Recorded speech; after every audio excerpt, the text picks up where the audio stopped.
Hi-ho, what do you know? The Big Daddy G Show.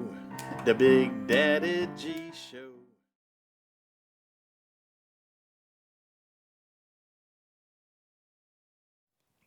Hi, folks. I'm the Big Daddy G, and today we're going to interview somebody that I think is amazing, and everybody I know thinks is amazing.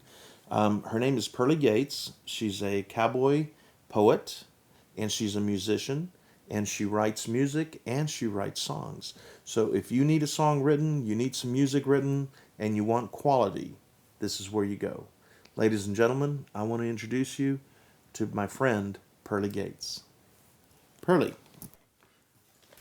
if you could spend 1 hour with one person, whether they've been passed away already or they're still with us, who would that be and why? Probably Calamity Jane. Okay. She is a Western figure. Right. The reason, why is because she was so shrouded in myth. Is she somebody that you admired? She was one of the first females that I learned about who found her way in the world, found what she loved to do for work, and did it anyway, even though girls weren't supposed to, women or girls. And I found that very liberating Okay. and inspiring. Nice. Nice. If I could give you one wish and you could do anything you wanted with this wish other than money, what would you do with that wish? And you could do anything except having to deal with money. What would you do? Good question. So if you would grant me one wish, I would like to be able to comprehend how people feel, to be more sensitive to their emotions, what's really going on inside their head and their heart at any given moment.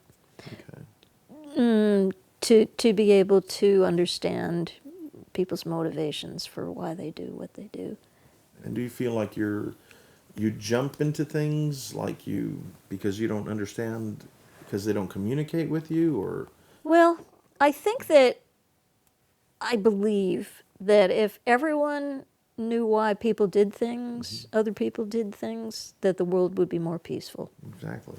So communication is very important.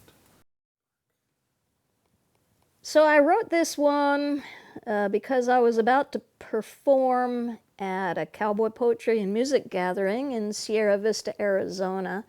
And the theme that year was rodeos and roundups. And this one's called Roundup Time in Roswell. Roswell, New Mexico, 1947. When it's roundup time in Roswell, all the cowboys ride the range with the guys in ties from the FBI. But it really don't seem so strange, 'cause they've all got a job to do. They're bringing in the sheep and shards, then hush the yard, hide it in the barn, and call the National Guard, singing yippee-ki-UFO, uh-oh, yippee-ki-UFO. Old Mac, the foreman at the Foster Ranch, was busy bringing in the ewes. He woke up surly, left a little early, didn't catch the radio news, though he never saw the flash, and he hadn't heard the crash. He found a mystery, now it's history, that extraterrestrial trash, singing yippee-ki-UFO, uh-oh, yippee-ki-UFO. Once Mac had called the sheriff, and the sheriff called the Air Force Base. Downtown Roswell tripled in size and became a hub for all things saucer and space. Now the tourists come to Roswell, and they're searching through the stars. But the folks in town hanging around say you really needn't look so far. Just grab your pup, don't be looking up. There's little footprints in the sand. Yeah, Rover sniffed 'em, really whiffed 'em, and he knows that's your man. Singing yippee-ki-yay UFO, uh-oh, yippee-ki-yay UFO. Womp-bom, beetle-on-bum, Miss Rip-Rip got a little green thumb.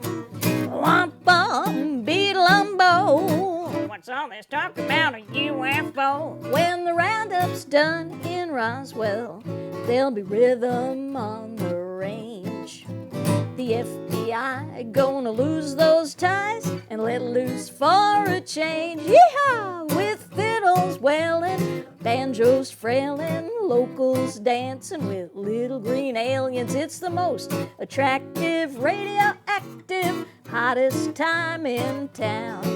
It's the most attractive, radioactive, not all mammalian, hottest time in town. Singing yippee-ki-yay UFO, uh-oh, yippee-ki-yay UFO. Whoa. Oh my God, did you just see that? Whoa.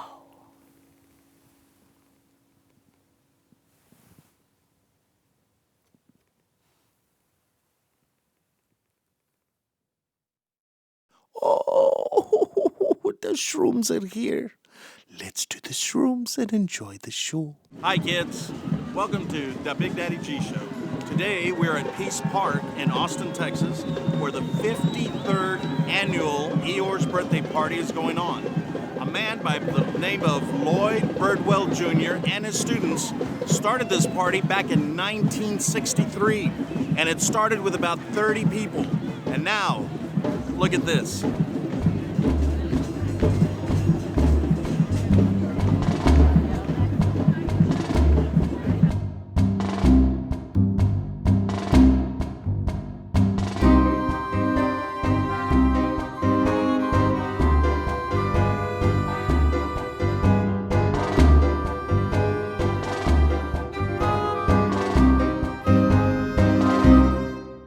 Okay, kids.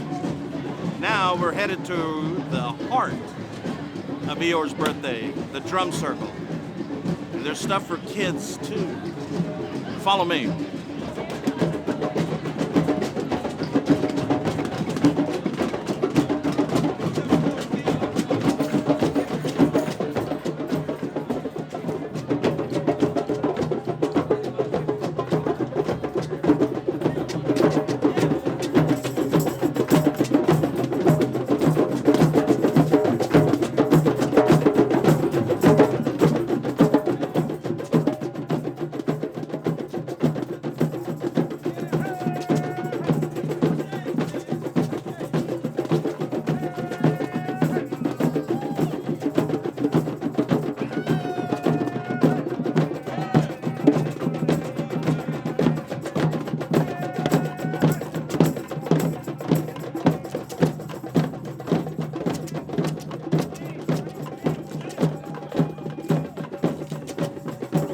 I'm gonna go smoke a joint. S is for the skies you made so groovy. H is for the healing that saved me. R is for how righteous you'll always be. O is for the open mind you gave me. O is for the opinions that you made flee. M is for the memories that you gave me. S is for how sweet you make life be. Put them all together, they spelled shrooms. A word that gave the world to me. Thank you for having us, and I hope we pass the audition.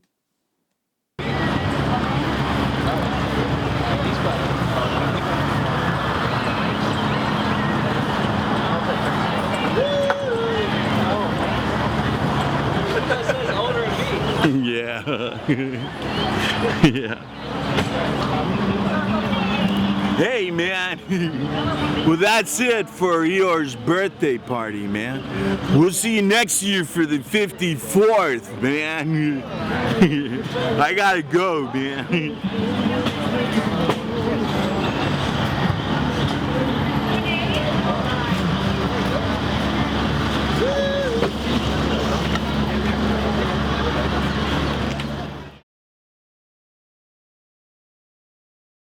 What drove you to write this book? Why did you want to write this book?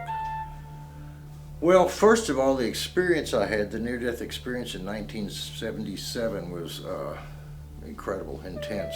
The most intense thing I've ever been through my life. It was certainly the scariest time in my life and the most enlightening simultaneously.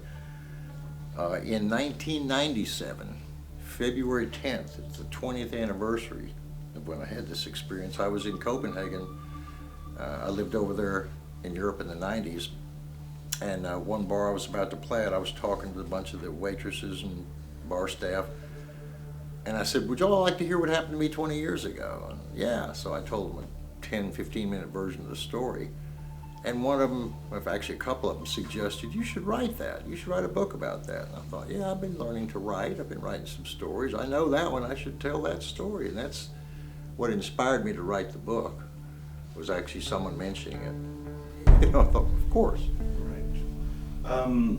So, in your opinion, who is God, or what is God, in your opinion? Well, there's 7.3 billion people on this planet, so you got 7.3 billion different opinions, I suppose. The way I would describe God and its ultimate state is infinite mind, infinite creativity, infinite love, infinite power, infinite imagination. And as humans, it's impossible for us to conceive of infinity. We can use it in math and so forth, but we really can't think in terms of that because we're limited.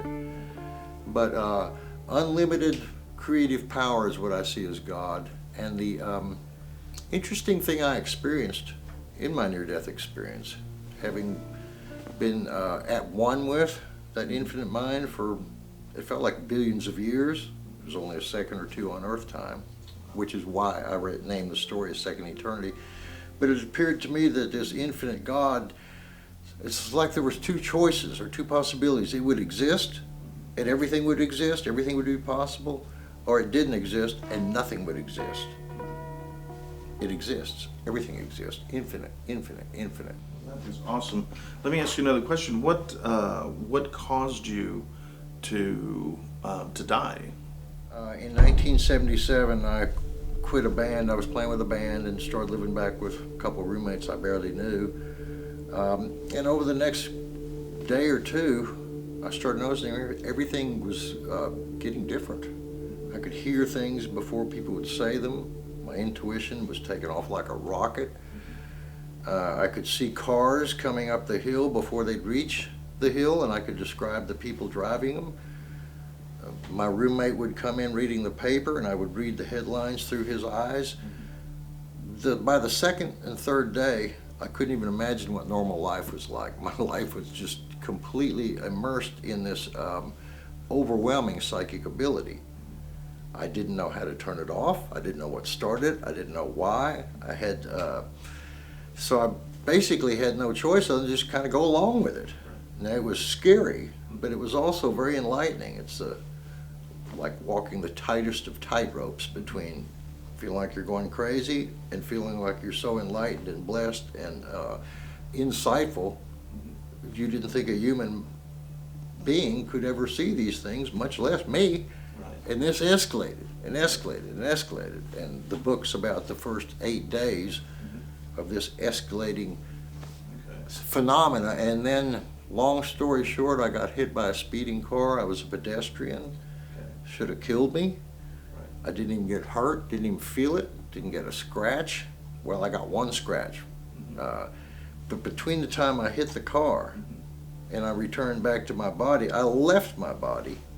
And that's when the real near-death experience happened. I started seeing the first thing I remember seeing was the earth from 360 degrees all around. I felt like I was expanding outward in all directions from the moment of impact. I saw my own body toppling over the car, but didn't feel attached to it necessarily. Sort of like, well, that's what goes on Earth, you know. Now I'm above it. Expanding outward in all directions, not like an arrow going somewhere, just a balloon. Planets, galaxies, stars going within me. Finally reached the edge of the universe, which seemed like an abstraction, a thought. Went through what they describe as a tunnel of light. That's actually a fairly close explanation. I felt like I was going through this spiraling silver, blue, beautiful clouds. And by this time, being outside of my body, I had no awareness of a me. It was just pure sensation. And I ended up in this, what I call the blue void. It felt sky blue, even though I didn't have human eyes. It looked sky blue, and it was this infinite love, this infinite possibilities, that I felt like I was there for billions of years. And I wasn't observing it. I was it. I was part of it, or it's like one drop of water being the whole ocean at the same time. Somewhere in this process, I felt like I was observing it, and I was drawn back the same way I came, contracting back into this spot that turned out to be this universe. And before I landed back in this universe, on this planet, I had no idea where I was headed. I knew I wasn't going to stay in heaven, so to speak, any longer. And I coalesced, I suppose the word, came back into my body, saw my body in the middle of Guadalupe Street here in Austin, Texas, jumped back in, and people were freaked out around me. They were screaming or hollering. I'd just been hit by a speeding car. Well, I didn't. I've just been to heaven and back. Yeah. I'd never been so happy in my life. I didn't feel any pain. I felt so empowered and so happy and so thrilled, albeit rather confused, because here I am right back in Earth, and I just got hit by a speeding car, and I feel fine. So the driver's trying to hold me down and thinks I'm in shock, and I get up and start trying to talk to people. I had felt these, I called them the monitors. I felt these guardian angels watching me during this week period. I never saw them, I could feel them. Right before I had this accident, I actually saw them, and they said, "Do you trust us?" And of course I said, "Absolutely," and I started talking to them. Then the accident. Well, when I came back in, people were kind of freaked out, because just a few seconds earlier on Earth time, they had seen me talking to nothing up in the middle of the sky. So when I came back to my body and jumped back in and was up talking to people, asking them if they'd seen these monitors, and they righteously thought I was crazy. I would have too. By the time the police came there and the ambulances, they're asking me what happened. Well, I tried to explain what happened.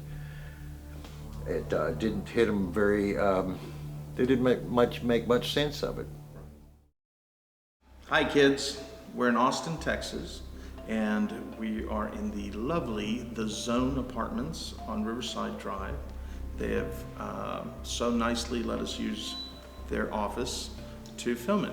And today we're going to interview Memphis DeAngelis. And Memphis has cerebral palsy, which we're going to start calling CP during the interview, because it's hard for me to pronounce since I've been drinking. So, and do you smoke weed? Yes, Why do you smoke weed? it relaxes my muscles. Do you feel that weed should be legalized then? Yes. Let me ask you a question. We're going to go back in time here. Maybe hopefully you had this discussion with your parents, but did your parents do any drugs when they were younger? Like when your mom was pregnant, or your dad, you know? No. As far as you know, they did not do any drugs? No. Does anyone else in your family have CP or any other kind of muscular disease? No, nobody else? So you're the only one? the thing about CP is not genetic or contagious or anything. Well, CP happens at birth. Is a traumatic brain injury at birth where, like for me, it was hard for me to come out, so my brain got squished. So that's how I got CP. So you can't catch it or you can't bring it to your children through genetics or anything. It's just what happens at birth. Oh, wow. I Yeah. didn't know that. At what age did you realize that you were maybe walking differently or maybe talking differently than the other kids? Not too long after I was born, I was diagnosed with it. So as soon as I gained conscious of who I was, like I could see that I walk and talk differently. I was a basket case up until 5. I could not do anything.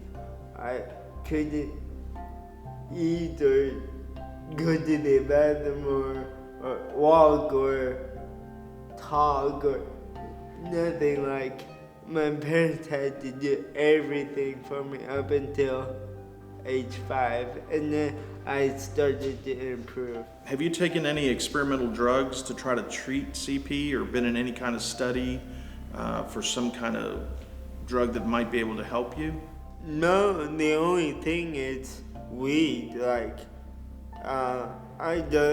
can't think of anything else that could help because it's basically relaxing the muscles. Weed also helps you talk better. It helps with sleep. So there's actually this YouTube video where this girl with CP who has a very harsh stutter, and then she smokes, and then her stutter goes away. So other than weed, there's not that I know of any other drugs or anything that could help CP.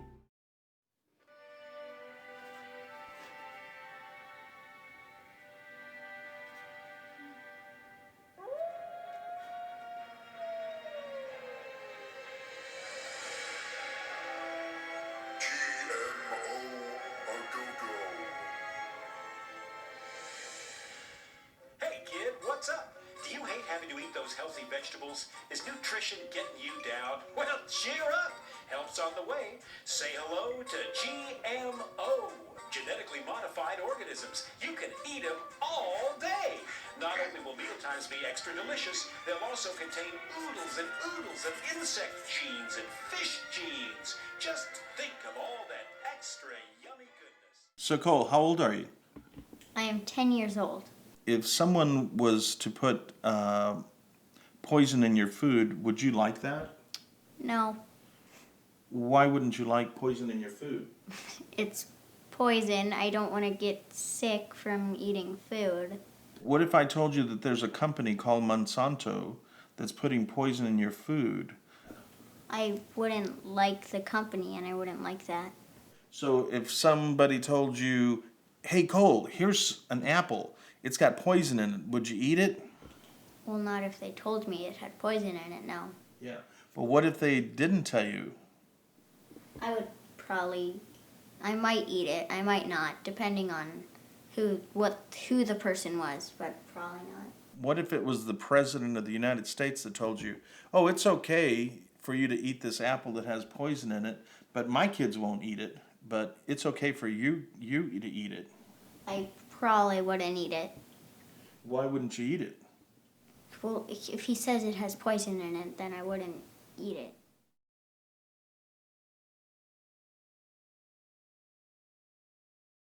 Hi kids, we're at Terry Black's Barbecue on Barton Springs Road in Austin, Texas. And today we're sitting down with Mike Black. And Mike, how old are you, Mike? 28 years old. 28. Okay. And you've got a twin brother, right? That's right, I do.